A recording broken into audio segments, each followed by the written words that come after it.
Hello viewers, आपका word of story में स्वागत है। और आज मैं लाया हूँ बहुत ही महत्वपूर्ण और दिलचस्प कहानी। और इस कहानी का शीर्षक है सबका दाता है मौला, यानी मौला ही सबको देने वाला है।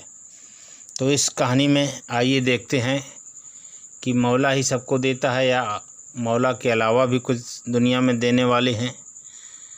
इस पूरी कहानी को शुरू से आखिर तक देखें और तभी इस कहानी को आप समझ सकेंगे। और कहानी देखने के बाद उसे लाइक, सब्सक्राइब और बेल बटन दबाना ज़रूर याद रखें, ताकि ऐसी कहानियाँ आप तक आसानी से पहुंचाते रहें। तो आइए शुरू करते हैं। अवध के नवाब आसफुद्दौला बड़े उदार हृदय के व्यक्ति थे। उनकी दानशीलता के बारे में यह बात प्रसिद्ध थी कि जो कोई उनके दरवाजे पर जाता था खाली हाथ नहीं लौटता था।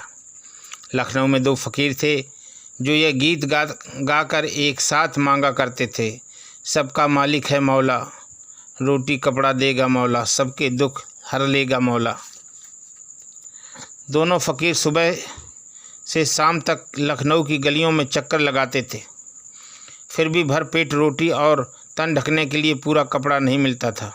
एक दिन बहुत निराश होकर एक फ़कीर ने अपने साथी से कहा, हमें मौला मौला करते कई साल हो गए, फिर भी हमारे दुख दूर नहीं हुए। इसलिए भाई मैंने तो अब यह सोचा है कि इस मौला को छोड़कर आसफुद्दौला से मांग करूं, देखूं क्या नतीजा निकलता है।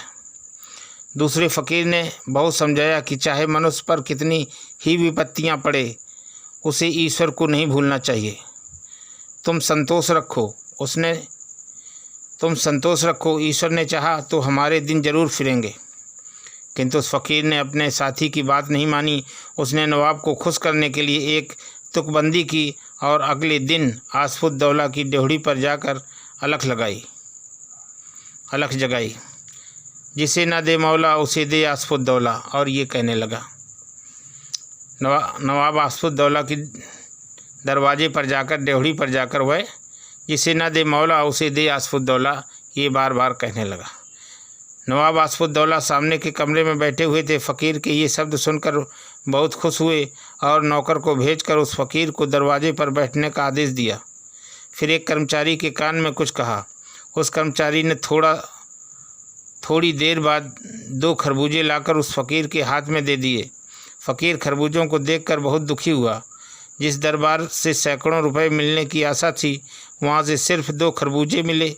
किंतु शिष्टाचार के नाते उसने कुछ नहीं कहा और नवाब साहब को धन्यवाद देता हुआ वहाँ से चला गया। उस फ़कीर को सुल्फ़ा पीने की आदत थी। इस समय उसे चिलम पीने की तलब लगी हुई थी। वह भागा हुआ सुल्फ़े की दुकान पर गया। दुकानदार उस समय मौजूद नहीं था, उसका नौकर बैठा हुआ था। फ़कीर ने कहा कि बाबा, मुझे कल से सुल्फ़ा नहीं मिला है, दम निकला जाता है, पैसा मेरे पास नहीं है, तू ये खरबूजे ले और 2 चिलम सुल्फ़ा दे दे। नौकर ने खरबूजे लेकर सुल्फ़ा दे दिया। थोड़ी देर बाद दुकानदार आ गया और नौकर से पूछा, खरबूजे कहाँ से आए? नौकर ने बता दिया कि फ़कीर दे गया है। इस पर दुकानदार नाराज़ हुआ और नौकर से कहने लगा, तू सुल्फ़ा मुफ्त में दे देता है, लेकिन फ़कीर के खरबूजे नहीं लेने चाहिए थे। थोड़ी देर बाद वह दूसरा फ़कीर वहाँ आ गया और दुकानदार ने वे खरबूजे उसे दे दिए। फ़कीर ने खरबूजों को ध्यान से देखा तो उसे मालूम हुआ कि वे बारीक धागों से सिले हुए हैं।